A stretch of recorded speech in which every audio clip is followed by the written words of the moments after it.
Hi, everybody.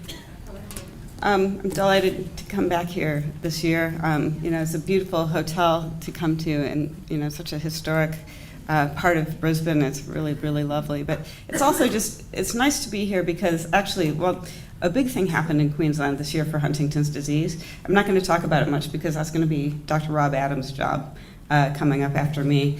But last year when I was here and we were talking about all the exciting things going on, and there are a lot of very exciting things happening in Huntington's disease, we didn't really know that something big was going to happen in Queensland this year. So anyway, more on that later, but it's really lovely to be here. Okay. So kind of building on what Kat said, Huntington's disease is something that is a worldwide phenomenon that people are working toward finding treatments and cures and working to understand Huntington's disease. And we have a very long way to go, but what I'm going to be talking about today is some of the incredible progress that is being made now, because it is a very, very hopeful time. But I thought I would just start with talking a little bit about Enroll HD. So Enroll HD is this global platform for Huntington's disease research. It's what's called an observational study. In other words, people aren't being treated, but they're just being studied so that we understand how the natural history of Huntington's disease works. What that means is, how is it that people inherit this gene and then go on to gradually develop symptoms and biological changes that lead to progressive disability and so on. And I'll tell you, in working across all different forms of neurodegenerative diseases like Alzheimer's disease, which is a very big one, as people would know, and more small diseases that affect smaller groups of people like Huntington's disease, one thing that's important to know is actually, there are no treatments right now for any form of any type of dementia that can slow the progression or delay the onset of the disease, okay? So it's not just Huntington's disease that doesn't have a treatment or a cure. It's every form of neurodegenerative disease that causes dementia is the same, okay? But, a lot of us do think, and I think it's not unrealistic, that Huntington's disease might be the first one. And, there's so much happening right now, and the progress that's being made in Huntington's disease, it's been very rapid in the recent couple of years. The reason why we don't have any treatments, though, for Huntington's disease or any other form of major neurodegenerative diseases that cause dementia is because of the complexity of them, okay? People, I'm going to talk about a lot of things that we do know about Huntington's disease today, but actually there's so much that we don't know. And so sometimes, in working for finding treatments for things, you want to understand, how does a disease work? What are the features of it? How can you target them? How can you measure them? And actually there's a vast amount that we still don't know about that. But nonetheless, we know enough that there are some treatments that can be tried and are now being tried. So the reason we have to have studies like Enroll HD and all the other smaller studies that go on all around the world that are not treatment studies is because we don't understand everything we need to know about these diseases in order to be able to find a cure. So what I want to tell you is that you've got 18,479 people on your side working toward that. That's how many people with either Huntington's disease or people from a Huntington's family, how many people are involved in that study? 18,000, okay? That's a huge number, and it's really important because we actually need information from as many people as possible. That work is going on in 174 clinics, 19 countries participating. So, you might feel like over here in Queensland, you're just, far in the north part of Australia, away from, many parts of the world, but you're part of a big community of people that are all working toward the same thing. And that's one of the reasons why it's so important for you to be here today, because it is really important to realize what a huge movement, and Kat was talking about this as well, there's a huge movement working toward trying to find a way to improve the situation for all people that are affected by Huntington's. So what do we want for HD? Well, there's a lot we want. First of all, we want to be able to find, I'm going to just take this so I can actually see. I got to see what's on my slides, Well, I might have to just do it like this. So what we want for Huntington's disease is we want to, for people who have the gene, we want to prevent the disease from occurring so that the gene doesn't automatically translate into the disease at some point. That's a very aspirational goal. Oh, that's good, thanks. I have to move a little bit. So that's a very aspirational goal. It's something that a few years ago we would have thought was only a dream, but now we think maybe it is something that could happen. We want to cure people who already have Huntington's disease. That's perhaps even harder. It's a very difficult thing to do, but it's something that we are aiming to do. And in addition to that, we want to delay the development of symptoms, the things that make it so difficult to have Huntington's disease, and slow the progression. So those are all the things that are an aim of the kind of treatments and prevention strategies that we want to have. And what's great, and this is really exciting, this is actually a bit of an old slide because it's late 2008, and believe it or not, things have actually changed already. So there are lots of treatments that are in the pipeline. And when I say in the pipeline, what I mean is sometimes they're just in the lab. They don't have any human studies yet, and sometimes they're in early human studies, and sometimes they're progressing further, and I'll talk about that in a minute. Now, I want to say a little bit about how testing of drugs work, because I think it's really important to realize that just because we identify potential treatments, drug treatments that might be useful in Huntington's disease, it still takes a very long time, and we still don't really know if those treatments are going to work. Now, how it works is that, first, before it even gets to the slide where it says phase 1, we have drugs being developed in the lab. They're being tried to see whether maybe they can, change the Huntington protein, or maybe in an animal model like a mouse, whether they can reduce the amount of a Huntington protein or something like that. So, on the basis of a lot of that biological work that's being done in that research, people come up with innovative ideas, and they try them in the lab, and if they look promising, then what they do is they try and get them into what's called phase 1. And in phase 1, what you do is you take a drug and you test it on a healthy person. And when you start with a drug, you don't know how much to give a healthy person. Sometimes you don't really know whether it's going to get to the part of the body it needs to. So, if you take it by mouth, does it get to the brain? If you put it into the veins, does it get to the brain? Things like that. So they have to try and figure out how to get the drug to where it needs to go in the body. And they have to figure out, first and foremost, is it safe? Does it cause people to have changes in, their heart rate or their breathing, or make them sick, or, even worse, does it cause death? I mean, you would have wanted a drug that did that, that's for sure. So phase 1 is where you just have to take healthy people and see, does the drug do anything good? Does it do anything bad? That's usually just on a handful of people. So the next thing is called phase 2, and that's where you give the drug to a small group of people who have a particular disease. So if it's safe enough in phase 1, you can go to phase 2 and you test it on a small group of people to see how what kind of impact it has, and also what kind of dose to use. So what they do, these studies are called dose escalating studies, where they might give somebody a very low dose and then they monitor them, see how they're doing, increase the dose and so on. And then once they get to a point where the dose starts making people a little bit sick, they make a record of that and they decide what kind of a dose you can use. Because at this point, even though you've got a drug that looks like it might have a good biological effect, you have no idea whether it's going to have a positive effect in people or whether it's going to make them more sick than it makes them better. So that's what's phase 2. Now phase 3 is when you test a bigger group of people. It has to pass phase 2. Many drugs actually never pass phase 2. That's what mainly happens, is they get to phase 2 and then they fail. In other words, they're not safe enough. But if it gets to phase 3, then what you do is you test a large group of people. And now what you want to know is, not only is it safe, which is always a question in a clinical trial, but also does it improve people's symptoms? So that's when you might test a few hundred people or even 1,000 people to see how the drug works. And then if you pass through all of those phases, then you can go to the regulator. And this is what happens is a drug company will create a package of all of the data from the studies in the animals and in the lab, the studies in phase 1, phase 2, and phase 3, and they will go to see the regulators, which are like the FDA or the European Medicines Agency. Those are where they usually start before they would come to the Therapeutic Goods Administration, which is an agency here in Australia. So they would go and they would present all of this information to the regulators, and the regulators have to say, yes, this is a drug that you can use in Huntington's disease or some other disease, or no, we don't believe the data. We don't believe that the drug is effective enough to continue, or they don't believe the drug is safe enough. So in fact, I'll tell you, in Alzheimer's disease, there have been about 450 trials over the past 10 years, and none of them have been approved at this level. Okay, now that's a striking number, right?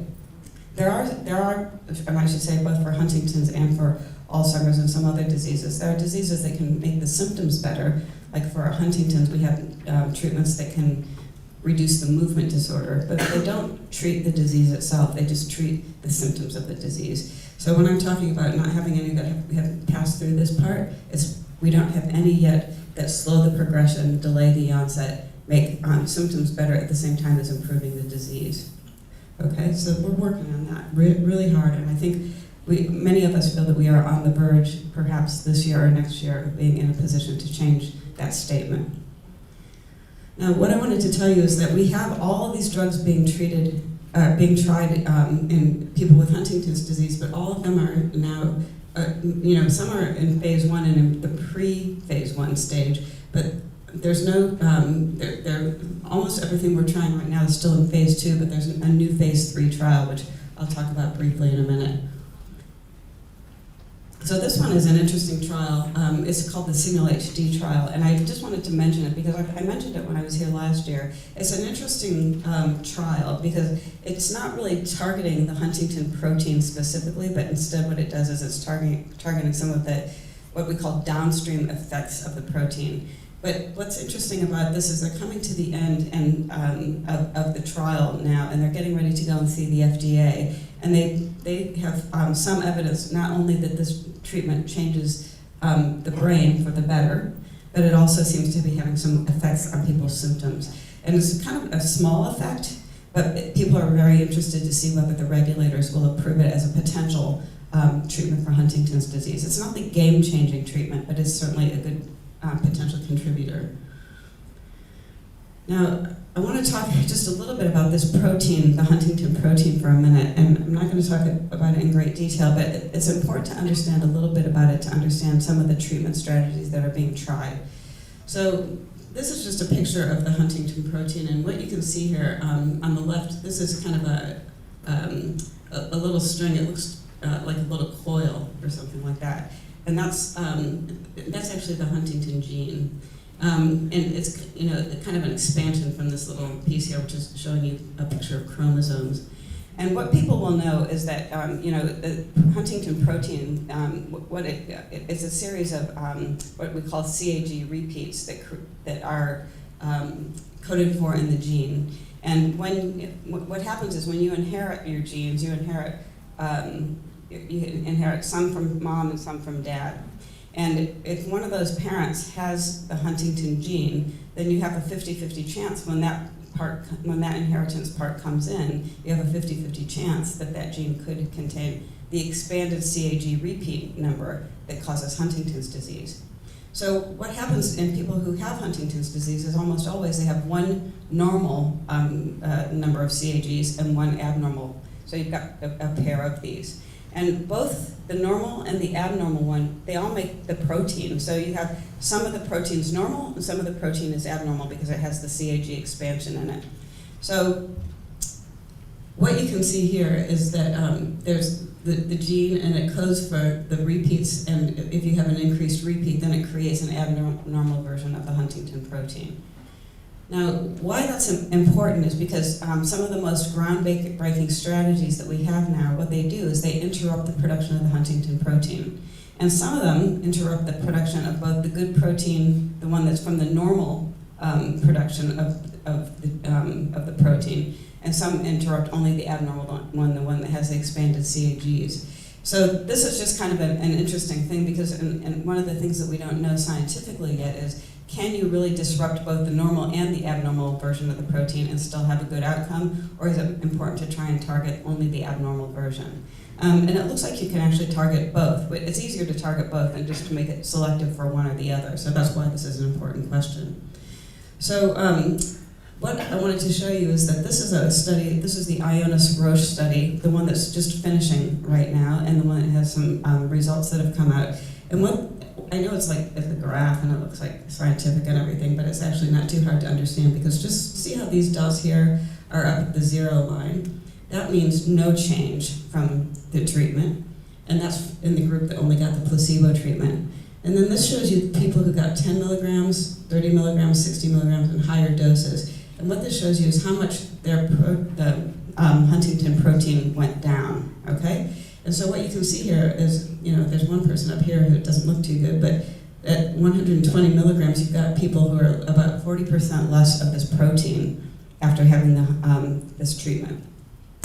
90 milligrams also was effective. So you can see all across here that getting that treatment actually reduces the protein levels. And this is really promising. But this was a phase 2 trial, and what I'm going to remind you about is a phase 2 trial is a quite small trial. It's still going on. It's not quite finished. They're continuing to observe the people. But what they don't have yet is they don't have evidence that it improves the clinical symptoms.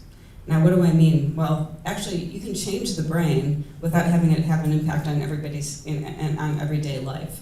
So doctors really don't, they sort of believe that if you change the brain in a good way, that eventually you'll also improve the symptoms. But actually, drugs don't get approved because they change the brain. They only get approved if they make people's symptoms better.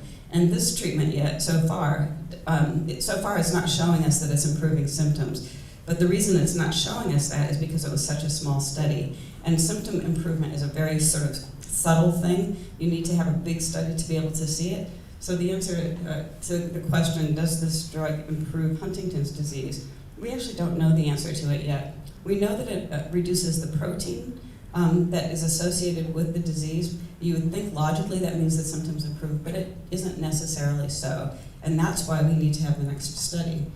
But I can tell you, and I wanted to put this slide up because this is a paper that came out last week. I think it was, let's see, the date's up there, May 6th. Okay, so this is hot off the press. This is a paper that was in the New England Journal of Medicine, the most famous medical journal in the world.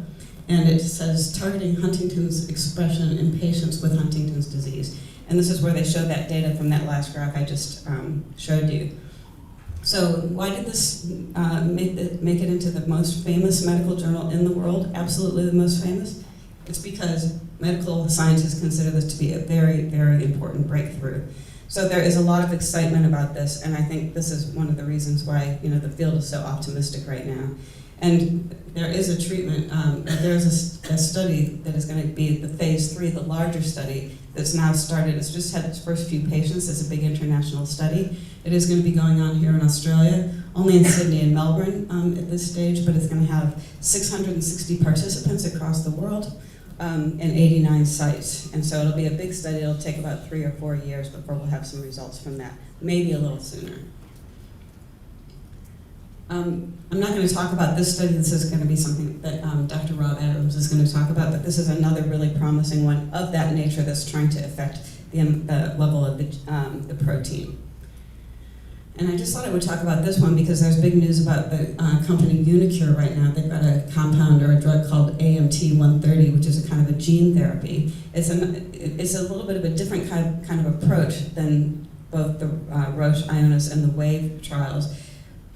This one, it uses this kind of viral vector approach, which is, I'm not going to go into it in detail, but what it's really like a very interesting modern way of trying to get a drug into the brain, because what they do is they use this kind of special little packaging technology, and they call it a cassette, and they put, it's kind of a viral technique. So they actually put the treatment into this cassette. That then what they do is they try and use that to create basically a kind of a machinery inside the cells that changes the expression of the Huntington protein. So how does this work? Well, it's too complicated to go into in a really brief talk. But the interesting thing is that this is a technique that maybe 5 years ago couldn't have even been envisioned. And it's just one of these things that science marches on, and we find these incredible new ways of doing things. And so this is taking advantage of a really brand new, exciting way of trying to find treatments for a genetic disorder.